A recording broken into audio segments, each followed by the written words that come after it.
جاؤ اب اندر، امیش نے کے چہرے پر مصنوعی مسکراہٹ سمیٹ کر کہا۔ ساشا گاڑی سے اتر کر گھر کے اندر کی طرف چل دی۔ امیش گاڑی واپس موڑ کر گھر کی طرف رواں دواں تھا۔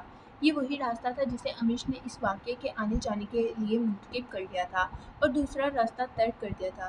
گاڑی دہراتے ہوئے اچانک ایک موقع پر امیش کو یہ احساس ہوا کہ گاڑی کی پچھلی سیٹ پر کوئی موجود ہے۔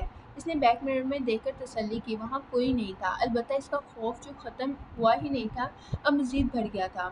گاڑی کی سپیڈ بے اختیار تیز ہو گئی اور امیش دل ہی دل میں اپنی خیریت سے گھر پہنچنے کی دعائیں مانگنے لگا۔ ساتھ ساتھ وہ بیک مرر میں پچھلی سیٹ کی طرف دیکھتا جاتا اور گاڑی کی اندرونی لائٹ بھی آن کرتی۔ ایک لمحے کے لیے اس کی نظر اپنے موبائل فون پر پڑی اور اس کے ذہن میں شایان کا خیال آیا۔ دوسرے چند لمحوں میں وہ شایان کے ساتھ لائن پر تھا۔ شایان، میں تجھے لینے آ رہا ہوں، جلدی سے تیار ہو، آج میرے گھر پر رکنا ہے تجھے میرے ساتھ۔ شایان نے جلدی اپنی بات مکمل کی۔ ابے کیا ہو گیا اس وقت؟ شایان نے چونک کر پوچھا، لیکن اگلے ہی لمحے کال منقطع ہو چکی تھی۔ شایان کے گھر پہنچنے سے 2 منٹ پہلے اس نے کال کی اور گیٹ پر تیار رہنے کی ہدایت کی۔ کیا ہو گیا بھائی، اب کیا مسئلہ ہو گیا یار؟ شایان نے امیش کے پہنچتے ہی سوال داغ دیا اور گاڑی میں بیٹھ گیا۔ کیا ہو گیا؟ ابے یہ پوچھ کیا نہیں ہوا؟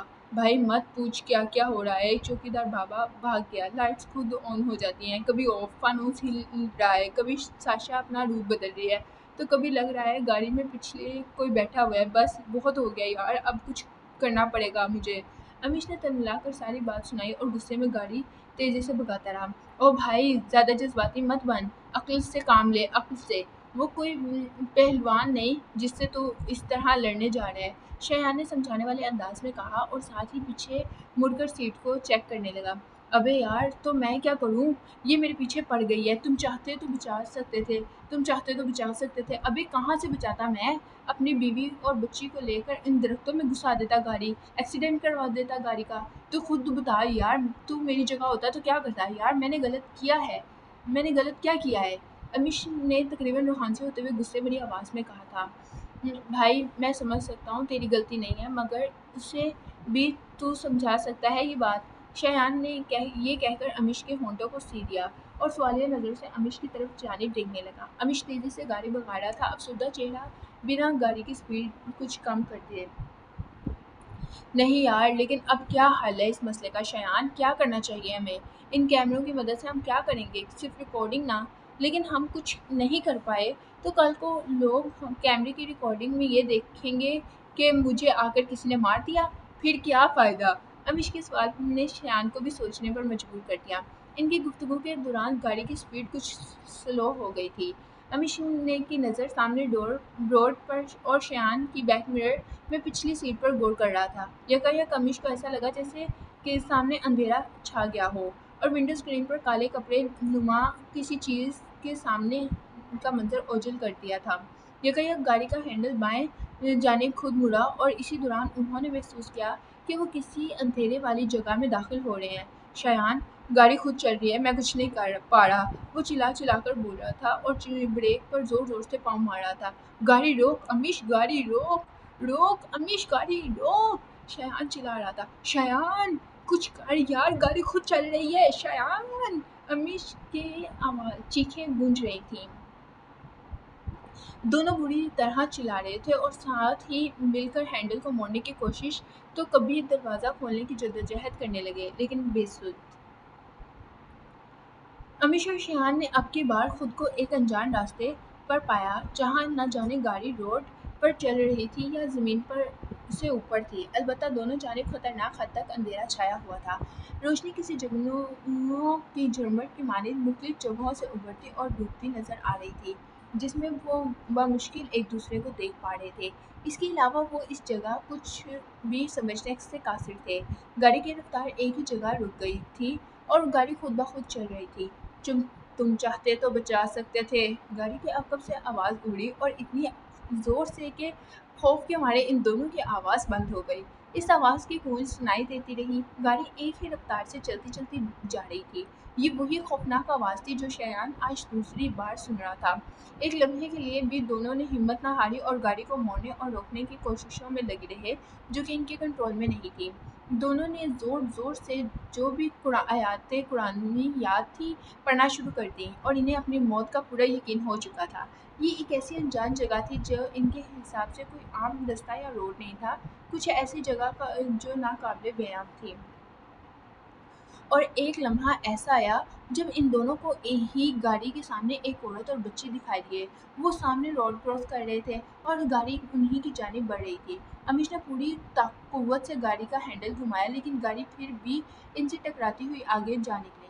یہ منظر شایان بھی کھلی آنکھوں سے دیکھ رہا تھا اور اس کے لب سل گئے تھے۔ اس نے فوراً بعد ہی ایک بار پھر مکمل اندھیرا ہونے لگا۔ امیش نے گھر کے دروازے کے عین سامنے گاڑی کا بریک مارا تھا۔ حقیقتاً امیش کا پیر بریک سے ہٹا ہی نہیں تھا اور اس اندھیرے کی زد سے نکلتے ہی بریک نے کام کرنا شروع کر دیا تھا، جبکہ وہ راستے میں ہونے کے بجائے اب امیش کے گھر کے سامنے موجود تھے۔ شایان اب تک آوازیں اور وہ جگہ اپنے ارد گرد محسوس کر رہا تھا۔ اچانک بریک لگنے سے ڈیشنگ بورڈ سے ٹکرایا۔ وہ دونوں پھٹی آنکھوں سے ایک دوسرے کی جانب اور کبھی سامنے گھر کے دروازے کو بے یقینی کے عالم میں دیکھنے لگے، گویا وہ کسی خواب سے جاگے ہوں۔ دونوں بہت دیر تک بنا کوئی بات کیے گاڑی میں ہی بیٹھے اپنی سانسوں پر قابو پانے کی کوشش کرتے رہے۔ یہ کیا ہوا امیش؟ شایان کی لرزتی آواز نے خاموشی کی دیوار گرائی۔ لگتا ہے کوئی ہمارا گھر میں انتظار کر رہا ہے، امیش ایک گہری سانس لے کر کہا۔ معلوم ہوتا تھا کہ وہ کسی بہت بڑے خطرے کو محسوس کر رہا ہو اور خود کو اس کے لیے تیار کر رہا ہو۔ گاڑی سے اتر کر اس نے دروازے کے ساتھ کھڑا ہو گیا اور گہری سانسوں اور دھڑکتے دل کے ساتھ وہ اپنے گھر پر نظریں جمائے کسی گہری سوچ میں ڈوبا ہوا لگ رہا تھا۔ وہ ایک بہت خوبصورت بنگلے نما گھر تھا۔ دروازے میں سے اندر گھستے ہی کار پارکنگ کی جگہ، الٹے ہاتھ پر چھوٹا سا گارڈن، باہر سے نظر آنے والی اوپری منزل جہاں اس کا کمرہ تھا اور ساتھ بالکنی، اس سے اوپر چھت جس کی دیوار اسے باہر سے نظر آ رہی تھی۔ دیواروں پر انگور کی بیل چڑھی ہوئی تھی اور اس میں ہرے اور پیلے گوشے لٹک رہے تھے۔ آج اپنے گھر کو کچھ عجیب نظروں سے دیکھ رہا تھا، جیسے کوئی جنگ لڑنے اس گھر میں داخل ہونے والا ہو۔ حقیقت بھی کچھ الگ نہ تھی۔ جو حالات اور وقت اس کا گزر رہا تھا اس کے لیے کسی جنگ سے کم نہیں تھا۔ کیا سوچ رہا ہے امیش؟ شایان گاڑی سے نکل کر اس کے پاس آ چکا تھا۔ یار، آج میں اپنے ہی گھر میں گھسنے سے ڈر رہا ہوں۔ امیش کی آواز مدھم اور روحان سی ہوئی تھی۔ جو کچھ ابھی ہمارے ساتھ ہوا ہے، کیا وہ حقیقت تھی؟ یہ ہمارا کوئی وہم یا خواب؟ شایان نے امیش کے پاس کھڑے ہوتے گھر کی جانب نظر دوڑا کر پوچھا۔ میں نہیں جانتا وہ خواب تھا یا ہمارے دماغ پر کسی کا قبضہ۔ میں نے یہ جانا کہ اس جگہ داخل ہونے سے پہلے ہم راستے میں کئی اور جگہ تھے اور اس سے نکل کر ہمارے گھر کے باہر۔ امیش نے گہری سوچ کے ساتھ ماتھے پر بل ڈالتے ہوئے کہا اور اس کی نظریں اب تک سامنے گھر پر ٹکی ہوئی تھیں۔ امیش؟ شایان نے سوچتے ہوئے اس کے کندھے پر ہاتھ رکھا تھا۔ امیش نے سوالیہ انداز میں بنا اس کی جانب دیکھے کہا۔ چل یار، واپس چلتے ہیں، میرے گھر رک جاتے ہیں۔ شایان نے ڈرتے ڈرتے اپنے اندر کا ڈر خوف باہر نکالا۔ کچھ نہیں ہوگا، آ جاؤ، امیش یہ کہتا ہوا اندر چلنے لگا۔ گھر میں داخل ہو کر اس نے تمام لائٹس آن کی اور شایان کی مدد ساتھ مل کر کمروں میں موجود سی سی ٹی وی کیمرے اور ان کی سمت اور کوریج جگہ کو اچھی طرح سے معائنہ کیا۔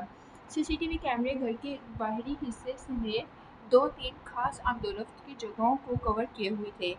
رکنے اور سونے کے لیے گراؤنڈ فلور پر موجود ہال نما کمرے کا تعین کیا، جہاں کیمرہ ایک کھلے حصے سمیت کچن اور دیگر حصوں کو بھی کور کر رہا تھا۔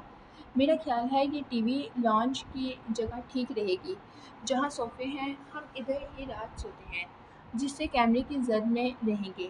شایان نے اچھی طرح سب جگہیں دیکھ کر اپنا مشورہ پیش کیا۔ ہاں، جگہ تو صحیح ہے، لیکن ادھر ایک صوفہ ہے، ہمیں چھوٹے صوفے کو ہٹا کر ادھر بھی سونے کی جگہ بنانی ہوگی۔ امیش نے جگہ کو معائنہ کرتے ہوئے کہا۔ یار، تیرے گھر میں کوئی فوم کا گدا یا بستر وغیرہ ہو تو وہ لے آ، میں زمین پر اسے بچھا کر سو جاؤں گا۔ شایان نے یہ کہہ کر مشکل آسان کر دی۔ امیش بستر لانے کی غرض سے اپنے روم کی طرف اوپر چلا گیا، جبکہ شایان ادھر ہی ٹی وی آن کر کے صوفے پر پاؤں پھیلا کر لیٹ گیا۔ اوپر floor per Amish lights on کرتا ہوا اسٹور نما کمرے میں بستر لینے کی غرض سے چلا گیا، جبکہ شایان نیچے ٹی وی دیکھ رہا تھا۔ اسٹور کی طرف ان کا جانا بالکل نہ جانے کے برابر تھا۔ ادھر کبھی ان کا کام ہی نہیں پڑتا تھا۔ جو ہی امیش اسٹور روم کی طرف بڑھ رہا تھا، اس کے ڈر میں غیر معمولی طور پر اضافہ ہوتا جا رہا تھا۔ وہ ان حالات کے اتنا زیر اثر تھا کہ اسے ہر لمحے اپنے ساتھ کچھ نہ کچھ ہوتا محسوس ہونے لگا تھا۔ نہ جانے کیوں اس کے قدم اسٹور روم کی طرف جاتے جاتے رک گئے۔ شایان بات سن، اس نے اوپر سے ہی شایان کو آواز دے کر بلایا۔ کچھ دیر میں شایان اس کے ساتھ اوپر موجود تھا۔ یار یہ اسٹور روم میں کچھ سونے کے گدے اور بستر چادریں وغیرہ ہیں، چل اندر سے نکالتے ہیں۔ امیش نے اپنا ڈر چھپاتے ہوئے اسے اپنے ساتھ لیا۔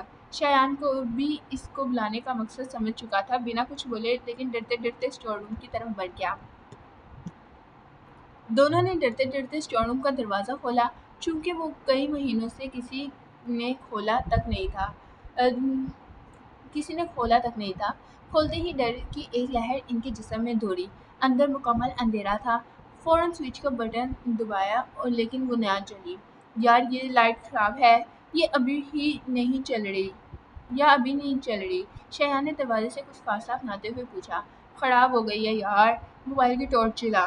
امیش نے ڈر پر قابو پاتے ہوئے اپنے موبائل کی ٹارچ آن کی اور شایان کو بھی آن کرنے کا کہا۔ کچھ جدوجہد کے بعد اسے شایان کے مطابق بستر مل گیا تھا، لیکن جسے کاندھے پر لیے امیش اسٹور روم سے نکلنے لگا۔ جو باہر کی جانب ایک قدم اٹھایا، اسے پیر میں کچھ بہت زور کا چبھا، جس سے اس کی چیخ نکل گئی۔ کیا ہوا امیش، کیا ہوا؟ شایان نے یکدم گھبرا کر لائٹ اس کے پیروں کی طرف کی، جس میں سے خون نکل رہا تھا۔ کچھ چبھ گیا یار، امیش نے کہراتے ہوئے بتایا اور لنگڑاتے ہوئے چلنے کی کوشش کی کہ اچانک اس کی نظر قریب پڑے شیشوں پر پڑی۔ اس پر روشنی ڈال کر غور کیا تو اس کے ذہن میں خطرے کی گھنٹیاں بجنے لگیں۔ یہ وہی کانچ کا جگ تھا جو چھت پر چائے کے بعد وہ دونوں چھوڑ کر آئے تھے اور اس کے ٹوٹنے کی آواز پر بابا صلاح الدین کو اوپر بھیجا تھا۔ امیش نے فوراً وہ خیال اپنے ذہن سے جھٹکا اور جلدی سے لنگڑاتے ہوئے وہاں سے فوراً باہر نکل گیا۔ زخم پر پٹی وغیرہ لگا کر وہ دونوں کچھ ٹائم بعد نیچے موجود تھے۔ رات 11:30 بجے کا وقت تھا اور ان کے سونے کا معمول 1 بجے سے پہلے کا نہ تھا۔ ٹی وی لاؤنج کی جگہ پر چھوٹے صوفے ہٹا کر ایک بستر ڈال دیا تھا اور شایان کا صوفے پر سونے کا ارادہ تھا۔ اپنے اطمینان کے لیے دونوں نے سی سی ٹی وی کی فوٹیج بھی دیکھ کر اطمینان کر لیا کہ جس جگہ دونوں سونے جا رہے ہیں وہ کیمرے سے بہت اچھی طرح نظر آ رہی ہے۔ پرفیکٹ ہے یار، کیمرے میں تو کچھ بھی ہوگا وہ نظر آ جائے گا، لیکن اتنا کافی نہیں ہے۔ ہمیں کچھ اور بھی انتظام کرنا چاہیے تاکہ کسی بھی طرح کسی بھی مسئلے سے بچ سکیں۔ شایان نے کیمرہ چیک کرنے کے بعد ایک بار پھر اس جگہ آ کر دیکھا اور کچھ سوچ کر کہا، کہہ تو تم ٹھیک رہے ہو، لیکن ہم کیسے بچاؤ کریں اور کیا کریں؟ امیش نے اس کی بات منطق ہوتے ہوئے کہا اور دونوں ایک بار پھر جگہ پر غور کرنے لگے۔ یار ایسا کرتے ہیں، ہم جہاں سو رہے ہیں اس کے آس پاس کی چیزوں کو ہٹا دیتے ہیں اور اپنے ارد گرد کچھ ایسی چیزیں رکھیں کہ اس جگہ کوئی قدم رکھے تو پتہ چل جائے۔ کیمرہ اگرچہ ریکارڈ کرے گا لیکن بچاؤ کا بھی تو کچھ ہونا چاہیے نا۔ شایان نے ایک گہری سوچ کے ساتھ بھی مشورہ پیش کیا۔ کچھ دیر میں وہ صوفے کا رخ کیمرے کے عین سامنے اور بستر بھی اس کے برابر میں ڈال کے دوبارہ کھڑے ہوئے دیکھ رہے تھے۔ ایک کام اور کرتے ہیں، ہمارے بستر کے آس پاس جو جگہ ہے ادھر کوئی چیز زمین پر ڈال دیتے ہیں جس سے چھونے سے آواز پیدا ہو اور ہماری آنکھ کھل سکے۔ امیش نے کمر پر ہاتھ رکھ کر پاس کھڑے شایان سے کہا۔ تقریباً 1.5 گھنٹے کی محنت کے بعد انہوں نے اپنی تسلی کے تمام انتظامات کر لیے۔ صوفے اور بستر کے فوراً بعد ہی زمین پر چاروں طرف پاؤڈر چھڑک دیا تھا جس سے کسی کے چلنے پر اس کے نشان واضح ہونا ضروری تھا۔ پاؤڈر کے احاطے کے بعد زمین پر پلاسٹک کے شاپنگ بیگز ایک دوسرے سے باندھ کر زمین پر پھیلا دیے تھے، جس پر پیر رکھے بغیر کوئی عام قدم لیے بستر یا صوفے تک نہیں پہنچ سکتا تھا۔ سب سے آخر میں پتلی رسیوں کے سہارے باندھ کر اسٹیل کے برتن اس طور پر رکھ دیے تھے کہ ان رسیوں کو کوئی چھوئے تو برتن گر جائیں۔ اپنے ان اقدامات پر وہ دونوں ساتھ ہنس بھی رہے تھے، لیکن خوف اپنی جگہ برقرار تھا۔ کچھ دیر ٹی وی دیکھنے اور باتیں کرنے کے بعد انہوں نے سونے کا فیصلہ کیا۔ اتنے دنوں کی تھکن اور حواس تاری ان دنوں کے واقعات نے امیش کو کئی دنوں سے ٹھیک سے سونے نہیں دیا تھا۔ شایان کی موجودگی کے باعث اس کے خوف میں قدرے کمی آ گئی تھی۔ چل یار میں تو سوؤں گا، اب بہت تھکن محسوس ہو رہی ہے اور کئی دنوں سے نیند بھی ٹھیک سے نہیں ہو پائی۔ امیش نے تھکن سے چور لہجے میں کہا۔ اچھا تجھے نیند آ جائے گی؟ شایان نے بات کو ہلکے پھلکے انداز میں کہا، لیٹس ٹرائی۔ امیش نے مسکرا کر کہا، اور وہ دونوں جانتے تھے کہ نیند آنا بہت مشکل ہے۔ کتنا اچھا دوست ہے۔ کمرے میں لائٹس مکمل آن تھی۔ دونوں نیند سے بوجھل آنکھیں لیے بیٹھے ایک دوسرے کا سہارا بنے ہوئے تھے۔ تھک کر بلا آخر امیش صوفے پر لیٹ گیا اور چادر منہ تک اوڑھ لی۔ اسے دیکھ کر شایان نے بھی سونے کا فیصلہ کیا اور روشنی کے باعث چادر اپنے منہ تک اوڑھ لی۔ ابھی ان دونوں کی آنکھ لگے کچھ وقت ہی گزرا تھا کہ اچانک امیش کو احساس ہوا جیسے کسی نے اسے بری طرح جکڑا ہوا ہو۔ اسے لگا جیسے وہ کسی تنگ جگہ میں پھنسا ہوا ہو اور وہ وہاں اس کا دم گھٹ رہا ہو۔ سینے پر بھاری پن محسوس ہو رہا تھا اور وہ چاہ کر بھی خود کو نہیں ہلا پا رہا تھا۔ دل کی دھڑکن تیز اور سانسیں گرم قریب موجود شایان تک جا رہی تھی۔ یکایک اس نے اپنے پیر کو جھٹکا دیا جو صوفے سے بہت زور سے ٹکرایا تھا۔ اس کی آنکھ کھل گئی اور اس نے اسے خواب جان کر سکون کا سانس لیا۔ چادر چہرے سے ہٹ چکی تھی جو اس نے ایک بار پھر لینے کی غرض سے پکڑی ہی تھی کہ سامنے لگی ٹی وی اسکرین پر نظر پڑی۔ ٹی وی چل رہا تھا اور بلیک خالی اسکرین موجود تھی۔ یہ دیکھ کر اس کے ماتھے پر بل امنڈ آئے۔ سر اٹھا کر شایان کی جانب دیکھا تو وہ سو رہا تھا۔ امیش اٹھ کر بیٹھ گیا اور ادھر ادھر ٹی وی ریموٹ دیکھ رہا تھا۔ شایان سے کچھ دور بستر پر ہی اسے ٹی وی کا ریموٹ نظر آ گیا جسے دیکھ کر اس نے ایک گہری سانس لی اور یہ سوچ کر شایان کے پاس پڑا ہوا ریموٹ کا کائی بٹن اس سے نیند میں دب گیا ہوگا، وہ ریموٹ اٹھا کر آف کرنے لگا۔ ایک لمحے کے لیے اسے محسوس ہوا کہ اسے اسکرین پر کوئی سنسان سڑک نظر آئی ہو، ساتھ ہی ٹی وی سے کوئی آواز بھی۔ امیش کے دل کی دھڑکن تیز ہوئی، لیکن اگلے ہی لمحے اسے اپنا وہم سمجھ کر وہ ریموٹ رکھ چکا تھا۔ اسکرین اب بند تھی۔ امیش نے آس پاس کا مکمل جائزہ لیا اور زمین پر موجود پاؤڈر کو بدستور ویسے ہی پایا۔ ایک بار پھر وہ اپنے منہ تک چادر اوڑھ کر لیٹ گیا۔ اب کی بار اسے شایان کے کراٹے کی آواز آ رہی تھی جو اسے پریشان کرنے لگی۔ اس نے کروٹ بدل کر اپنا رخ صوفے کی پشت کی جانب کر لیا۔ ابھی وہ ہلکی نیند میں گیا ہی تھا کہ اسے اپنے پیر کی جانب سے چادر اٹھتی محسوس ہوئی۔ اس کا احساس اسے ٹھنڈی ہوا لگنے سے ہوا جو اس ہال میں موجود اے سی کی تھی اور اس سے پہلے چادر کی وجہ سے اسے اپنے پیر پر محسوس نہیں ہو رہی تھی۔ امیش نے جو ہی سر اٹھا کر دیکھا چادر نیچے ہو گئی اور یہ ایک غیر یقینی چیز تھی کیونکہ نہ ہی کمرے میں ہوا کا کوئی گزر تھا اور نہ ہی اے سی کی ہوائیں اس سے چادر اٹھ سکتی تھی۔ نیند اب اس کی آنکھوں سے جاتی رہی۔ ایک بار پھر اسے خوف محسوس ہونے لگا۔ کچھ دیر سونے کی کوشش کر کے وہ ایک بار پھر اٹھا اور زمین پر موجود پاؤڈر کا کھڑے ہو کر معائنہ کرنے لگا، لیکن وہ ویسے کا ویسا ہی تھا جیسا انہوں نے زمین پر ڈالا تھا، جس سے اسے تسلی ہوئی اور وہ ایک بار پھر سونے کی کوشش کرنے لگا۔ تقریباً آدھا گھنٹہ گزرا ہوگا اور وہ پوری طرح نیند میں گیا بھی نہیں تھا کہ اسے گھر سے باہر سے گاڑی کی اچانک زوردار بریک لگنے اور ٹائر اسکریچنگ کی آواز آئی۔ یہ آواز اسے اپنے گھر کے باہر سے ہی آئی تھی اور اتنی تیز تھی کہ وہ چونک کر اٹھ گیا۔ شایان، اٹھ یار شایان، جلدی اٹھ پلیز، مجھے کوئی آواز آئی ہے۔ وہ شایان کو جگانے لگا جو بے سود سو رہا تھا۔ اچانک ہڑبڑا کر اٹھا، ابے کیا ہوا امیش؟ وہ گڑبڑا کر اپنا سر کھجاتے ہوئے پوچھنے لگا۔ یار کوئی آواز آئی ہے باہر سے گاڑی کی، چل یار دیکھتے ہیں، مجھے لگ رہا ہے ہمارے گھر کے باہر سے آواز آئی ہے، امیش نے پریشانی کے عالم میں کہا۔ سو جا یار، کچھ نہیں ہوا۔ شایان جو گہری نیند سے جاگا تھا کہہ کر دوبارہ لیٹ گیا۔ چل یار پلیز شایان، کچھ تو ہوا ہے، دیکھتے ہیں، چل کر گاڑی کو اٹھ پلیز۔ امیش اس کی منت کر رہا تھا لیکن اس بار شایان کی طرف سے کوئی جواب نہ آیا۔ مجھے لگتا ہے اس کو گاڑی بہت پسند ہے بیکاز گاڑیاں وہ اس کو زیادہ پسند ہوتی ہیں اور اسے اب ہر بار اپنی گاڑی کی ٹینشن ہوتی ہے۔ پہلے بھی یہ اوپر کھڑکی سے جھانک کر اپنی گاڑی کی وہ آواز کی وجہ سے دیکھ رہا تھا اور اب بھی گاڑی کی وجہ سے باہر جانا چاہ رہا ہے۔ امیش خود کو جھوٹی تسلی دیتے ہوئے دوبارہ لیٹ گیا۔ باہر اکیلے جانے کی ہمت نہ تھی۔ اسے ڈر محسوس ہونے لگا جس کی وجہ سے اس نے منہ تک چادر ایک بار پھر اوڑھ لی تھی۔ اس نے محسوس کیا کہ باہر کتوں کے بھونک بھونک کی آوازیں آنا شروع ہو گئی ہیں۔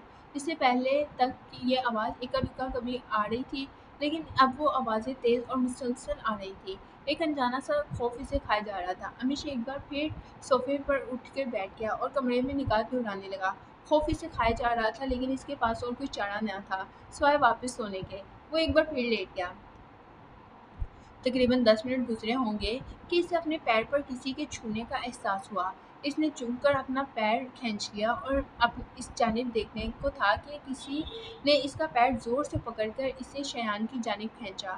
وہ صوفے سے لڑک کر سیدھا شیان کے اوپر گرا اور بدحواسی دیکھنے لگا۔ یکایک اسے دوسرا جھٹکا لگا اور اسے پیر سے اتنی زور سے کھینچا گیا کہ وہ شیان کے اوپر سے ہوتا ہوا زمین پر رگڑتا ہوا جانے لگا۔ شیان بچا مجھے، شیان روک مجھے، شیان بچا لے، شیان! وہ زور زور سے چلا رہا تھا کر شیان کو پکڑنے کی کوشش کرنے لگا، لیکن اس سے پہلے کہ شیان اس معاملے کو سمجھ پاتا، امیش کھنچتا ہوا اس کی پہنچ سے دور نکل چکا تھا۔ شیان اس کے گرنے سے گڑبڑا کر اٹھ گیا تھا، لیکن سنبھل نہیں پایا تھا۔ امیش کو وہ طاقت بری طرح کھینچے ہوئے لے جا رہی تھی۔ وہ زمین پر موجود پاؤڈر سے گزرتا ہوا شاپنگ بیگز پر اور اس کے بعد سیدھا دروازے کی طرف کھنچتا چلا جا رہا تھا۔ حیرت انگیز طور پر اس سے زمین پر موجود پاؤڈر اور شاپنگ بیگز بکھر گئے تھے، جبکہ آخر میں موجود رسی جو زمین سے اوپر تھی ہلی بھی نہیں، نہ ہی گھسیٹنے میں امیش کا ہاتھ بڑھ کر اس تک آ پہنچا تھا۔ کمرے کا دروازہ خود بخود کھل گیا تھا اور امیش دروازے سے باہر کی طرف بے دردی سے کھینچے جا رہا تھا۔ وہ مسلسل چلا رہا تھا اور اسی دوران شیان اپنی جگہ سے اٹھ کر اس کے پیچھے بھاگا۔ شیان بچا لے مجھے پلیز، شیان، شیان! وہ بری طرح چلا رہا تھا اور شیان اس کا نام لیتا ہوا اس کی طرف بھاگ رہا تھا۔ امیش اپنی ہر ممکن کوشش کے باوجود خود کو نہیں روک پا رہا تھا۔ گھر سے نکل کر داخلی دروازے سے ہوتا ہوا وہ باہر کی طرف کھینچ رہا تھا۔ اس دل لرزا دینے والی چیخیں دور دور تک سنائی دے رہی ہوں گی۔